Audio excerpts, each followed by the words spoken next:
You know that familiar scenario where you're at a crowded networking event or maybe a dinner party, and someone walks into the room, and the entire center of gravity just seems to shift. Oh, yeah, like the sea just subtly parts for them. Exactly. And they weren't necessarily the most conventionally attractive person there. They probably don't have the highest IQ in the room either, Yeah. but they just have this undeniable aura. Right. They're chatting comfortably with the VIPs, attracting the best opportunities. Yeah, and you're just left standing by the appetizer table wondering what exactly they're doing that you aren't. Well, today, we're not just wondering about it. We are going to decode the actual mechanics behind it. Welcome to part one of our foundational deep dive into Leil Lowndes' fascinating book, How to Talk to Anyone. And our mission here is really to understand the hidden psychology beneath our daily interactions, which is so crucial because, we usually look at those highly charismatic people and desperately want to attribute their success to something innate. Right, like we tell ourselves they were just born with a gift, Mm. or they have some exclusive background. Exactly. Because, admitting that charisma is actually a learnable mechanical skill set, that means we have to take responsibility for our own social shortcomings. Yeah, that's a tough pill to swallow.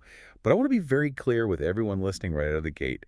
This deep dive is not going to be a rapid-fire list of quick life hacks. No, definitely not. And it's not a motivational seminar where we tell you to just, be confident.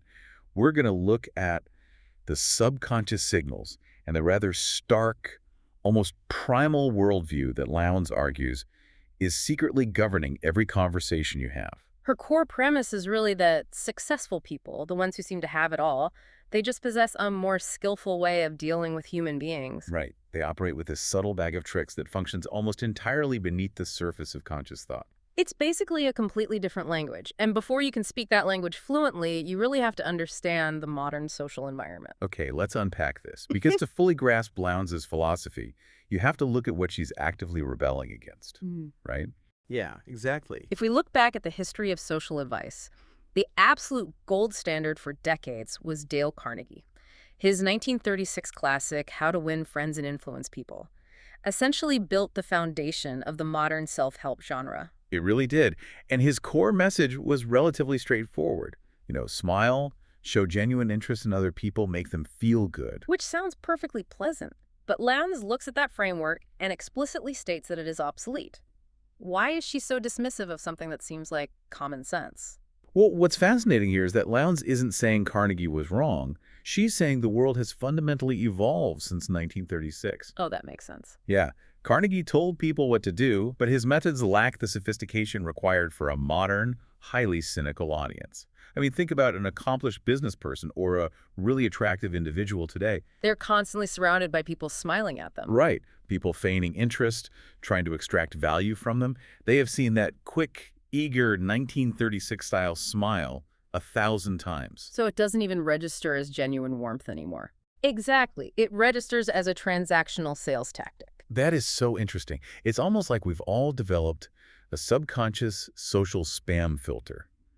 Just like our email inboxes automatically catch junk mail and hide it, our brains do the exact same thing with fake niceness. That's a great analogy. Yeah, like when someone walks up to you with an immediate plastered-on grin, your brain just flags it. The alarm bells go off, warning you that this person wants something from you. That's the exact dynamic she's highlighting.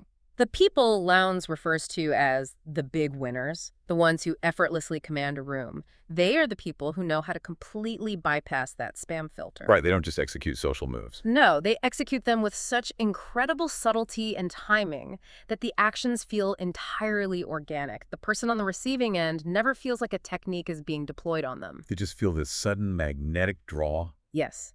And importantly, that draw begins before a single word is even spoken. Which brings us to the mechanics of first impressions. And honestly, one of the more intimidating concepts in the text, Lowndes argues that you only have 10 seconds to show you're quote-unquote somebody. Just 10 seconds. I struggle a bit with that timeline. If our social spam filters are so highly tuned and skeptical, how are we making such profound judgments about a stranger's worth and the time it takes to clear our throat? I know, it sounds like an exaggeration until you look at the underlying science she cites. Yeah. We tend to think of communication as an exchange of words, right? Yeah. But imagine two humans interacting as a complex electrical circuit. There are as many as 10,000 units of information flowing between those two people every single second. Wow, 10,000. Yes. 10,000 tiny data points regarding posture, eye movement, micro expressions, breathing rates. You physically cannot process that much information consciously. No, your conscious mind can't handle it at all. A University of Pennsylvania communications study actually estimated it would take half the adult population of the United States to consciously sort through the units of information exchanged in just 1 hour of interaction between two people. That is wild to even think about. But your subconscious mind is taking that massive, instantaneous hit of data and synthesizing it instantly. Emotional reactions occur in the brain a fraction of a second before the brain even has time to formulate a rational thought about the person. That perfectly frames the anecdote she shares about her friend Bob Grossman. He's this highly successful caricature artist who sketches famous figures for major publications. Right, I love this story. Yeah, Lowndes asked him how he manages to capture people's entire personalities so perfectly on paper. Yeah. She assumed he did, like deep biographical research or studied their backgrounds, but he essentially said, no, I just look at them. Because the truth is, a person's entire psychological history is evident in their physical carriage. Grossman pointed out to her how he could capture the insecure arrogance of Madonna with just a specific line of the jaw. Or the pride of Franklin D. Roosevelt, just by the tilt of his head. Exactly. Right.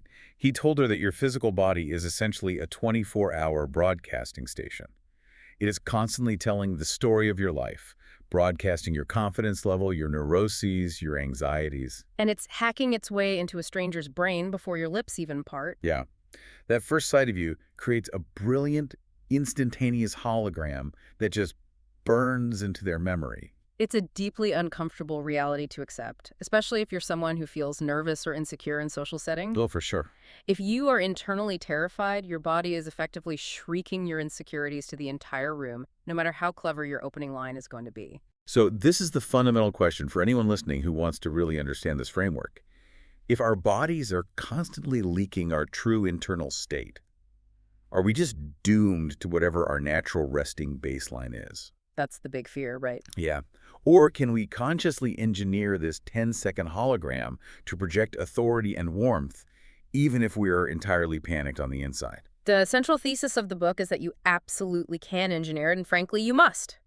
But to do it, you have to consciously override your default physical programming. Go. It's not about changing your core personality. It's about ruthlessly managing those subliminal leaks. Grossman actually gave Lowndes the blueprint. Right. When she asked him how to draw someone who is charismatic and intelligent, he didn't even hesitate. He said he just gives them great posture, a heads-up look, a confident smile, and a direct gaze. Let's actually dig into how we override that programming. Because Lowndes offers specific, highly deliberate physical moves to counteract our default habits. And the first one she details is what she calls the flooding smile. This is her direct answer to the Dale Carnegie problem we talked about earlier. If the quick, instant smile triggers the social spam filter, the flooding smile is the mechanism to bypass it. To illustrate this, she shares a great story about a college friend named Missy. Missy was naturally this very bubbly, quick-to-smile, giggly personality. Right. But tragically, her father passed away, and she had to take over his corrugated box manufacturing company, which was a very tough, traditional, male-dominated industry. Very different environment for her. Completely. So Lowndes goes to dinner with Missy and some of her prospective clients, fully expecting the same giggly friend. But Missy asks to be introduced as Melissa. And while she's still charming, she has this incredibly sharp, commanding corporate edge. She ended up scoring 3 massive contracts that night. And the key shift wasn't that she stopped being friendly.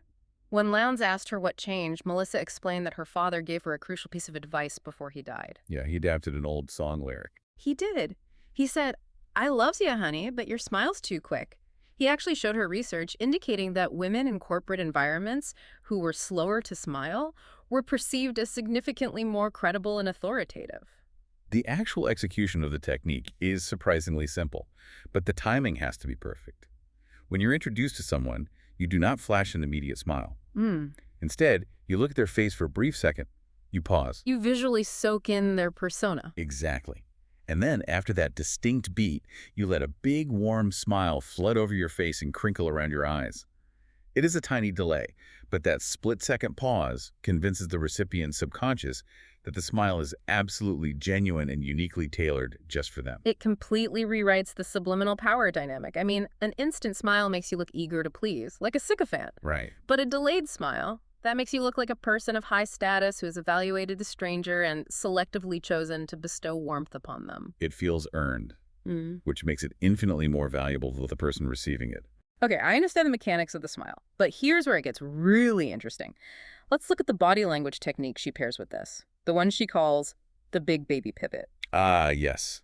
This is where we start getting into the deeper, somewhat uncomfortable psychological truths of the book. The physical instruction is pretty clear. When you meet someone new, you give them a total body turn.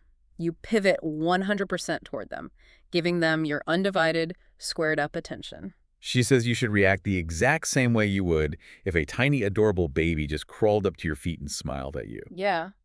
Now, I have to push back on this a little. We're talking about high-stakes corporate networking and navigating rooms full of sophisticated adults. Isn't treating a Fortune 500 CEO like a toddler incredibly condescending? Like, if I did that, wouldn't they feel patronized? Well, if they consciously realized what you were doing, yes, they absolutely might feel patronized. But if we connect this to the bigger picture of Lowndes' philosophy, we hit upon her core premise about human nature. Okay, go on.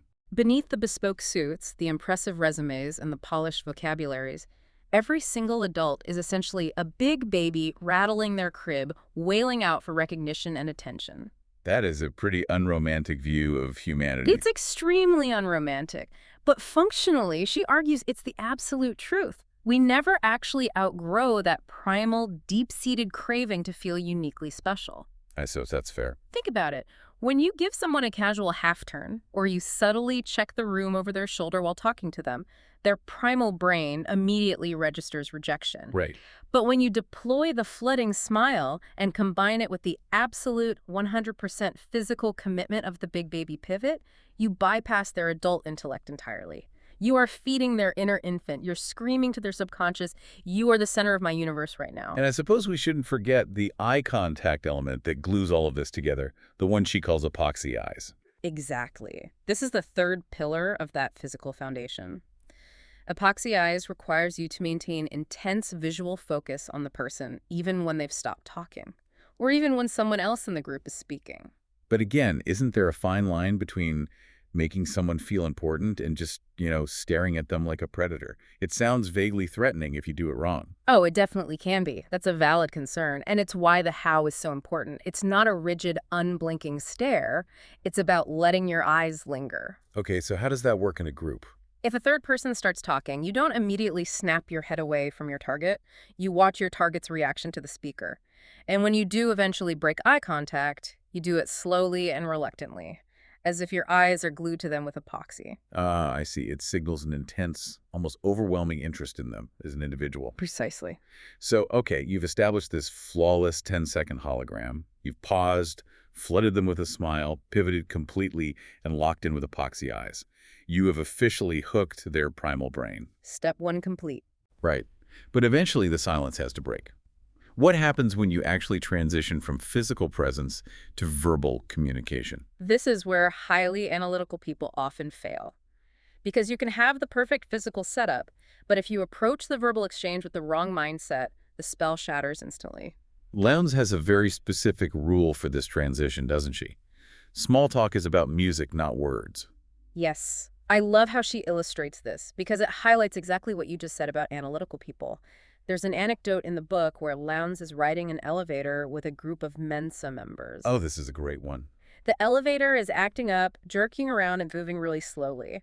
So, trying to initiate some casual small talk, she casually remarks, the elevator seems a little flaky. Just a standard throwaway line. Right. But instead of just agreeing, these highly literal thinkers immediately pounce on her observation with intense technical explanations about railguide alignments and relay contacts. She notes that she felt like a grasshopper trapped in a stereo speaker under attack. It's a brilliant example because those people had their facts completely right, but they fundamentally failed the social interaction. They failed because they focused entirely on the literal text of her words and completely ignored the melody. They didn't match her mood. Exactly. She was tired, sluggish, making a casual observation, and they responded with high-energy, high-intensity technical data. She tells another story that mirrors this perfectly, but from the opposite energy spectrum. She was planning this massive celebration dinner for her best friend. And she walks into this upscale French restaurant, just absolutely vibrating with joy and excitement. Yeah. She enthusiastically tells the maitre d' about the birthday and the new job, expecting him to share in the excitement. But instead, he just stares at her, completely lethargic, and drones out in this monotone voice, "The room is in the back. You can see it if you like." Oh, that's brutal. It instantly killed her joy. Instantly. He failed to match her emotional frequency, and as a result, he lost the connection entirely. Lowndes actually compares it to how a mother instinctively handles a crying baby. You don't just scream quiet down at a wailing infant. It doesn't work. No, of course not. You have to match their misery for a brief moment. You use a sympathetic, descending tone, oh, poor baby, and then you gradually transition them into a calmer state. You can't pull someone up to your high energy level or bring them down to a calm state without first meeting them exactly where they are. If someone is speaking in a slow adagio, you can't come at them with a frantic allegro. You have to establish emotional resonance first. Which brings us directly back to the underlying psychology we touched on earlier with the big baby pivot. Lowndes is adamant that human beings are fiercely, unapologetically self-centered. It really is the driving force behind everything she teaches. It is. When we were infants, we genuinely believed we were the center of the universe. The only question a baby's brain processes is, how does this affect me? Lowndes argues that we haven't evolved past that. We've just learned to camouflage our self-centeredness beneath a veneer of polite society. Instinctively, we still translate every piece of information we hear into terms of how it impacts us personally. So how does a skilled communicator practically leverage that self-centeredness in a conversation? You leverage it by entirely removing yourself from the equation. She introduces a concept called communication. Spelled with Y-O-U. Yes, it's the discipline of framing your sentences around the word you rather than I. Instead of saying, I have a great new software program that I think is fast, you say, you will see a massive increase in efficiency with this software. It plays right into the technique she calls the swiveling spotlight. When you meet someone, you have to visualize a giant, bright spotlight hanging between the two of you. I love this imagery. When you are talking about yourself, the spotlight is shining directly on you. When they are speaking, it's on them. The trick to being perceived as a fascinating, brilliant conversationalist is to ensure that spotlight is constantly swiveled away from yourself and shining intensely onto them. Right. The longer you keep them in the spotlight, the more interesting they will find you. It sounds paradoxical to anyone who thinks they need to prove their worth by talking about their own achievements. It's incredibly effective. The big winners know they don't learn anything while their own mouth is moving. And they know that intense listening completely captivates the person speaking. So true. So what does this all mean when you want to accelerate a relationship? Let's say you've matched their mood, you've kept the spotlight on them, you're using communication. Lowndes introduces a technique here that feels almost like a psychological magic trick. She calls it the premature we. This is a critical pivot in the book, because this is where the strategy shifts from just being pleasant and likable to actively engineering intimacy. She breaks down the natural evolution of conversation. Level 1 is the cliches, safe talk about the weather. Level 2 is facts. We've had twice as many sunny days this year. Right. Level 3 moves into feelings. Are you a sun person? And finally, level 4, which implies deep intimacy, relies on we statements. If we keep having this good weather, it'll be a great summer for us. Naturally, progressing through those levels takes months or even years of built trust. But the premature we is a deliberate shortcut. You intentionally use the words we, us, and our prematurely with a stranger or a new client. You bypass levels 1, 2, and 3 and jump straight to the language of level 4. I have to stop and ask how this actually works in practice without sounding completely unhinged. I mean, if a prospect I just met asks me, how are we doing today? I'm going to back away slowly. It feels incredibly presumptuous. How do you skip to level 4 without triggering that exact spam filter we talked about at the beginning? That's a really great point, and it's why the nuance is so critical. You aren't using we to imply a deep personal relationship that doesn't exist. You aren't saying we should go on vacation. Okay, good. You are using it to artificially construct a shared perspective against an outside force. Instead of asking a client, do you think your company will survive the new tax laws? You ask, Do you think we'll survive while this administration is in office? Ah, okay. So it's about creating an us versus the world dynamic. Exactly. It creates a subtle, subliminal sensation that you are already on the same side of the table. It hints to their subconscious that you share a history and a mutual struggle. That's powerful. It scrambles their psychic signals just enough to categorize you as an insider, an intimate, rather than a stranger trying to sell them something. This raises an important question, though, doesn't it? As we look at all of this, the delayed flooding smile, the absolute physical commitment of the big baby pivot, the calculated mood matching, and dropping in a premature way to scramble their psyche, there is a very uncomfortable line being walked here. A line between deep empathy and outright psychological manipulation. Yes, because if you step back, you're not just having a conversation.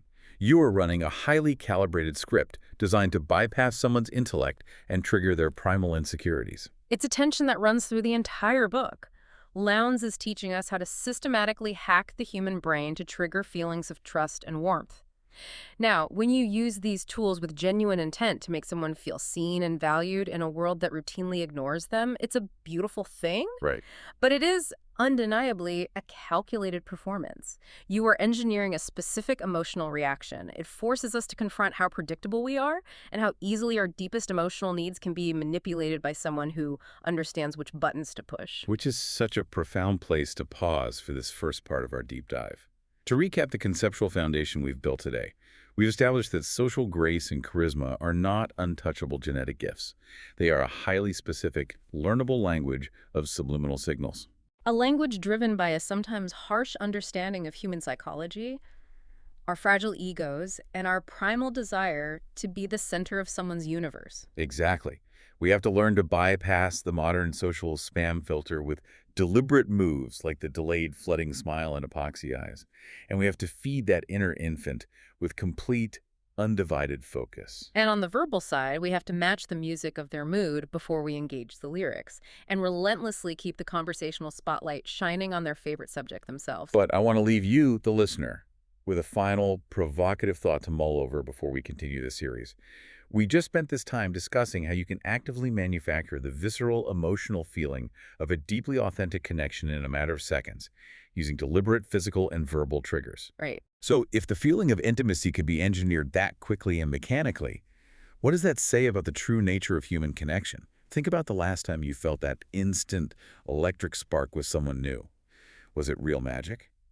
Or is it entirely possible you just cross paths with a highly skilled communicator running a flawless script on your subconscious? It certainly makes you reevaluate every great first impression you've ever had. It really does. Thank you for joining us for this foundational deep dive. Next time, in part 2 of our series, we're going to take this psychological framework and apply it to the wild.